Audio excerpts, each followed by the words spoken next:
যে কোনো সময় আমলি কাজগুলো সচল হতে পারে বলছেন আমাদের প্রফেসর ডক্টর ইউনূস স্যার অর্থাৎ প্রধান উপদেষ্টা। তো দেখেন এমন একটি সময় উনি এমন একটা ঘোষণা দিয়েছেন, পুরো দেশ এটা নিয়ে তুলফাট অলরেডি হয়ে গেছে। অনেক রাজনীতি দল অনেকভাবে মানে কি প্রতিক্রিয়া দিয়েছে। তো আমার মনে হচ্ছে কি আসলে কি ইউনূস স্যার কি কোনো চাপের মধ্যে পড়ে গিয়ে এরকম সিদ্ধান্ত নিয়েছেন। তিনি যে দলকে নিয়ে কথা বলছেন সেই দলটি তো সবাই জানে গত 16 বছর দেশে একটা নৈরাজ্য সৃষ্টি করেছে। দেশে মানে কি সম্পূর্ণ তাদের আইন ছিল তাদের হাতে, যা ইচ্ছে মানে তাই করছে। এমন একটি দলকে আবারও কার্যক্রম করতে দিলে আবারও কি দেশ অশান্তি হবে না, কি তার কোনো গ্যারান্টি আছে? আসলে উনি কি যেন বলছে, কোনো কি ছাপে পড়ে বলছে, আর আসলে কি কিছুর ভিত্তিতে বলছে সেটা আসলে আমরা বুঝতেছি না। আসলে এটা নিয়ে অনেক রাজনৈতিক দলগুলো অনেক প্রতিক্রিয়া অলরেডি দিয়েছে।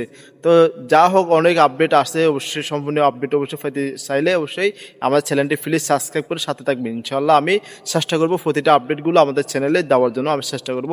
আমার ফেসবুক পেজে আছে অবশ্যই।